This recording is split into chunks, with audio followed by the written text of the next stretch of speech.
ఇది నిజంగా వాస్తవానికి చూస్తే చాలా దూరం ఉన్నది. కావాలని దోటి ఊడవీకిండ్రు అనేది తప్పు అన్నాడు. అంటే అప్పుడు అన్నది మరి ఏం చేయాలి, నువ్వు సోనియా గాంధీని కలుస్తావంటే తప్పనిసరి కలుస్తా, వాస్తవాలు చెప్తా అన్నా.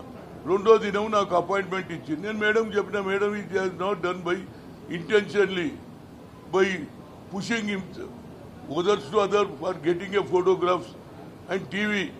That's why it has done by the Dhoti fell down. అంటే ఇది కావాలని చేయలేదు. అతను మంచి వ్యక్తి. మీరు అతన్ని సస్పెండ్ చేసి పార్టీ నుంచి తీసేయాలంటే ఒక సెకండ్లో తీయగలుగుతారు మీరు. కానీ ఒక పార్టీ నాయకుడిని తయారు చేయాలంటే మినిమం 15 ఏళ్ల నుంచి 20 ఏళ్ళు పడుతుంది. ఒక నాయకుడు తయారు కావాలంటే తీయడం ఈజీ, కానీ ఒక నాయకుడిని తయారు చేస్తే ఎన్నేళ్ళు పడుతుంది. ఆయన ట్రేడ్ యూనియన్గా ఎంతోమంది పేదలకు ఇండ్ల స్థలాలు ఇప్పించిన వ్యక్తిగా, గుడిసెలు వేసుకున్న వాళ్ళ వారికి కూడా గుడిసెలు పట్టాలు ఇప్పించిన వ్యక్తిగా ఆయన చనిపోయినప్పుడు ఎంతో లక్ష మంది దానికా రావడం జరిగింది. అప్పుడు నేను చెప్పిన, madam it has not done intentionally, no doubt once upon a time we are both enemies, but my point of view is a leader. You want to finish, you can finish within a second, you can expel from the party. But you want to make one leader, it will take 10 to 15 years పడుతుంది అని చెప్తే అప్పుడు సోనియా గాంధీ గారు ఆలోచన చేసి ఆయనను revoke చేయడం కూడా జరిగింది.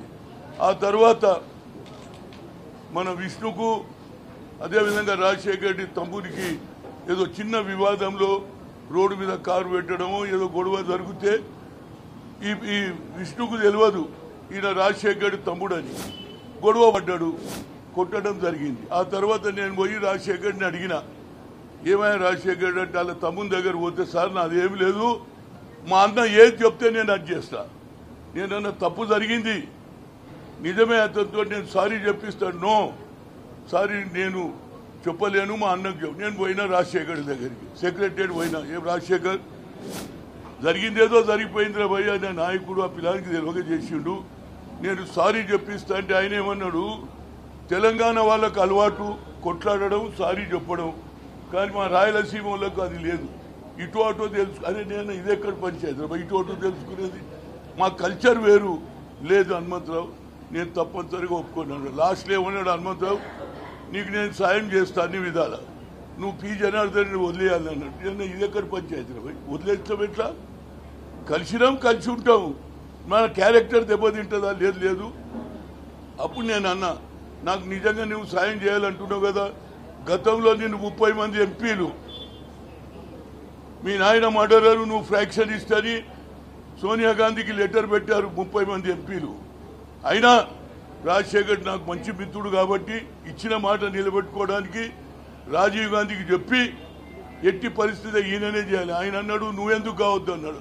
నేనన్నా సార్ నా దగ్గర అంత డబ్బులు లేవు, నేను ఖర్చు పెట్టలేను, ఆర్గనైజేషన్ నో ఏఐసిసి వీలుగా అంటే నేను ప్రతి నెల రావడం ఏఐసిసి తగినా కాదు, ఇతను పెట్టు మంచి యువకుడు అని చెప్తే, రెండో దినం కమలాకర్ ఈజ్ అ విట్నెస్, మాజీ ఎమ్మెల్సీ, రెండో దినం సాయంత్రం నాకు రాజీవ్ గాంధీ వన్ అక్బర్ రోడ్కి వెళ్ళి ఫోన్ వచ్చింది 9:15కు.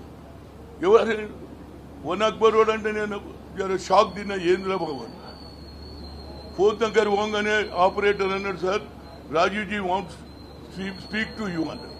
నేను లేవచ్చా, Hanuman I made him your friend became the chief minister, are you happy అన్నాడు.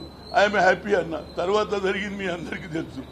ఏదైనా ఇవాళ జనార్దన్ రెడ్డి కొడుకుగా తప్పనిసరిగా పార్టీ వదిలే సమస్య లేదు, పార్టీ సత్య వరకు ఉంటాడు. అందులో ఆయన అదృష్టం చూడండి, కాంగ్రెస్ ఫౌండేషన్ రోజు చనిపోయిండు, ఇది హిస్టరీ.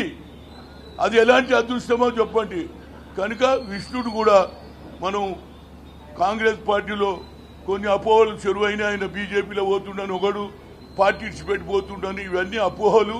నేను కూడా గట్టిగా చెప్పి నేను వస్తా మీ ఇంటికి, కానీ నువ్వు ఏ బుద్ధుతో మాట్లాడుతావు, పెద్దమ్మతో ధర్మం తింటున్నా, నేను ఏం మాట్లాడు, నేను పార్టీలోనే ఉంటా సత్యదానికి అన్నాడు. కాబట్టి మేము అందరం వచ్చినాం, అందరం కలుస్తేనే కాంగ్రెస్ రా బాబు, ఎవడు ఇండివిజువల్ సొత్తు కాదు, అందరం ఉంటేనే కలిసి ఉంటే కల సుఖం అనేది నా ఉద్దేశం. ఎట్టి పరిస్థితుల్లో మరి విష్ణువర్ధన్ రెడ్డి వాళ్ళ తండ్రి అడుగుజాడలో నడుస్తూ వారితో సంబంధం ఉన్న వ్యక్తులు అందరితో కూడా ఉండి కాంగ్రెస్ను బలోపేతం చేయడానికి ఒక పక్క టీఆర్ఎస్ ఇంకో పక్క బీజేపీ మనకి ఇద్దరు శత్రువులే.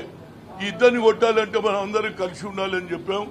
అదేవిధంగా ఆయన ఉన్నాడు. దానికి ఇవాళ వాళ్ళ కార్యకర్తలకు కూడా ఓ అపోహ ఉండే, మా నాయకుడు పిలుస్తలేడు, మాకు మీటింగ్ పెడతలేడు అంటే ఆయన అన్నాడు, ఇక మీటింగ్ ఏందిరా భోజనం పెడతానే అందరినీ పిలిచి. ఈ భోజనంతో అందరికీ అనుమానాలు పోయినాయి అనేది నా ఉద్దేశం. ఏదైనా ఇవాళ దేశం మొత్తంలో జరిగేది ఏమిటి చెప్పాలన్నా,